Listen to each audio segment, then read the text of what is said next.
All right, welcome back to the channel, man. I love it. UK promoters bickering back and forth, Eddie Hearn and Frank Warren, and both busting each other out for being snakes. Gotta love a snake fight, man. Let's talk about what Eddie Hearn and Frank Warren are trying to do. Well, actually, Frank Warren is trying to do with UK boxing, which I think would be great. But Eddie Hearn ain't hearing it, man. That would be way too much like right. Let's talk about that in this video.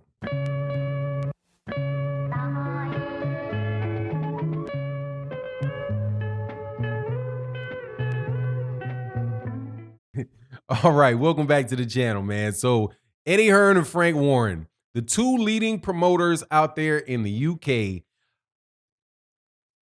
Eddie Hearn is the CEO of Matchroom Boxing, and Frank Warren is the head of the Queensberry Promotions, or Queensberry. I'm not sure if the promotion's at the end of it, but I'm not in this video going to mess that up with Queensland, which is in Australia, and I do it all the time. So everybody that leaves those messages to me, you do not have the opportunity to do that today because I did not screw that up. Now, boxing in the UK, or the promoters, not the boxing in the UK, because UK is a great place for boxing. That has been my opinion for as long as I can remember, being conscious of the UK having a specific boxing culture. Very good boxing culture. You have very active fans. You have very good institutional knowledge of the sport of boxing. Up until recently, I thought that it was more that their sense of ethics and professional responsibility in the sport of boxing, you know, definitely during the coverage of fights and that, I thought used to be terrific in boxing, man, in the UK. They would give you their straight opinion. If they thought that the guy that was was the big headliner was losing the fight, they would say it. You know what I mean? They're not cheerleading for one guy versus the other. You know, I really liked UK boxing. Unfortunately, they never did really have the most talent in the world, but still loved the way that they would even cover American fights. So I would turn off HBO and I would get a stream from Box Nation, right? I would get a stream from Box Nation and listen to the fights that are going on in the United States that I was paying pay-per-view for, but listen to the commentary of Box Nation. Thought very, very highly of it. I was with the rise of Eddie Hearn, I was relieved of those delusions. And the time that I've watched Eddie Hearn is one of the bigger, I mean, I guess he's a promoter, but the dude is just kind of a snaky dude. And it really shows in this conversation he's having with Frank Warren, right? And Frank Warren a good bit too. Frank Warren comes off this looking like a snitch. You know what I mean? Like, now you got Eddie Hearn on one side, who's just a snake, and then you got Frank Warren over here, who got a little snake in him and is also a snitch. So Frank Warren and Eddie Hearn are both having troubles with their company. Now, not saying that they're not good promoters or that this is something exceptional for them. It's Corona time, right? So it's COVID-19 time, and there's a lot of things inhibiting their ability to make fights that people can come see. So their money is messed up, right? Now, how would you go about solving that? Multiple people have gone about solving it like more is more, okay? Like, we don't really have a lot to offer, but if we keep putting up fights every week, you know, even though we might not get the really big paycheck from a really big event that everybody wants, we can get a series of smaller paychecks that it may add up to be able to pay our bills and keep us rolling, right? So that's what it looks like the Top Ranks model is. That's what it looks like Matchroom's model is as well, right? Looking to make a bunch of fight like Ted. What was that fight? Was it Cheeseman, Egg and Cheese? Ted Cheeseman and Sam Eggington. Good domestic level fight, but you know, obviously from the ratings that came through on Sky Sports with less than 300,000 average, you know, on Sky Sports, that really didn't fly, right? Or it's not flying. So Frank Warren comes up with a solution that makes a lot of sense, right? Hey, you have fighters, I have fighters. How about we get together and we have our fighters fight each other and make compelling matchups that people will want to actually pay money for, right? So Frank Warren puts out a list of fights that he would like to see be made between his promotional company and Eddie Hearn's promotional company. Now, I don't have the list in front of me, but let me tell you, when you go see it, man, it's good. It's about as good as you can get in the UK for fights, right? With the exception of maybe, the Tyson Fury, Anthony Joshua fight being made between the two of them.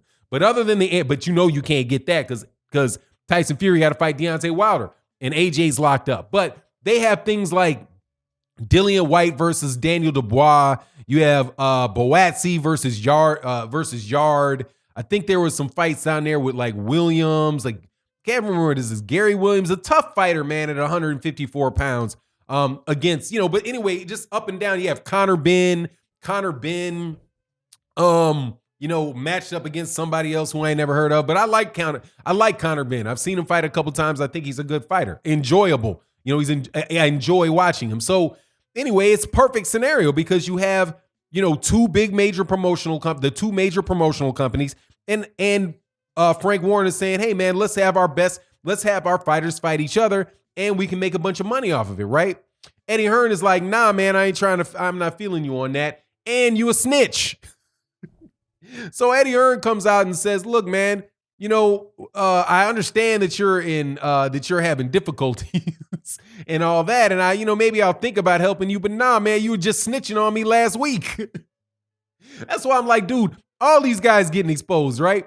Frank Warren called the authorities, whoever the authority is, on Eddie Hearn, requesting records for these. What's the guy's name? I think it's the big long dreadlock guy, dude. No, dude that really desperately needs to cut his damn hair. But the guy with the locks, right? Diamante, I think his name might be Diamante, but he was going to cover, or he did. I don't know if it would happen or it was going to happen, but I think for like the last card or whatever that they were on, he was supposed to be the announcer for it. And Frank Warren filed some paperwork or complaint with maybe the British Boxing Board of Control is probably who they fired that, filed it with, and said, hey man, this guy, they're violating Corona policies, or, so, cause this guy hasn't been in the country long enough to have been quarantined. So, you should basically say, man, you need to keep this guy from calling this fight. So just pure snitching, just straight up, no other way to phrase it, dry snitching. Right now, I don't have a problem with people caring about, the exposure of people to the coronavirus. Like I can understand why people wouldn't want to be that. You'd want to do that.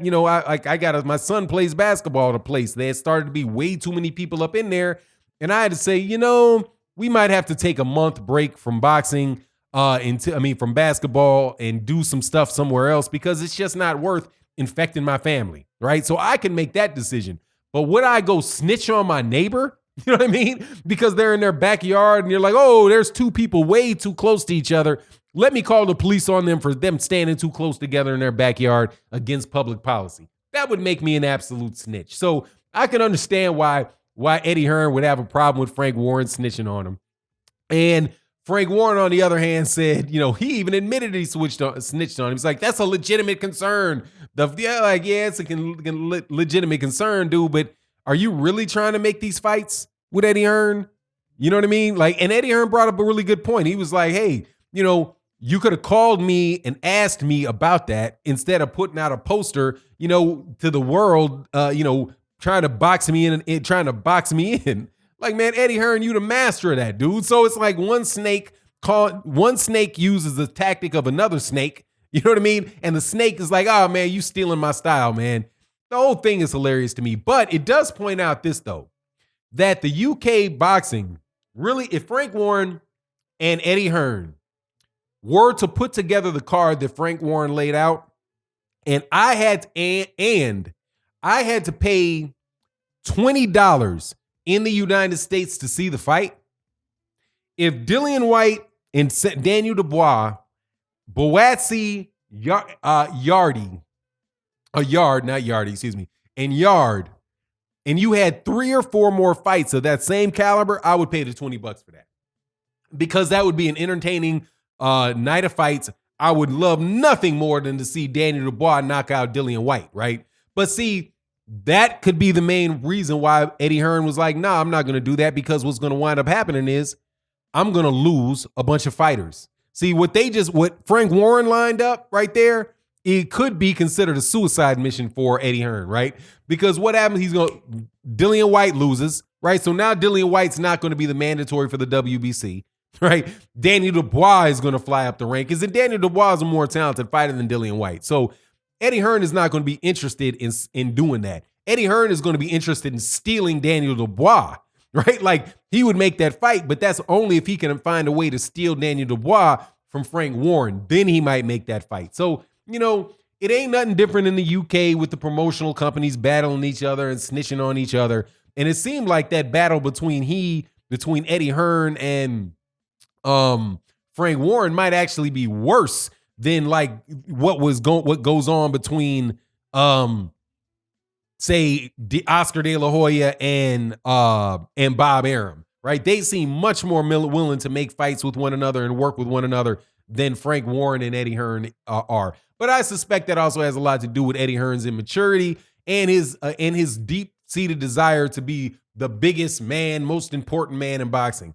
I suggest that, Eddie, you sit that down for a little while during the COVID deal so that, people can see good fights, man. But, that would be way too much like right. You let me know what you think in the comment section. I thought it was just an interesting conversation to have. But let me know what you think in the comment section. Make sure you like the video, share the video. If you're not subscribed, subscribe. Hit the bell icon so you can get all notifications. Thank you for your support on the Patreon. Thank you for your support as a channel member. And with that, I'm out. Peace.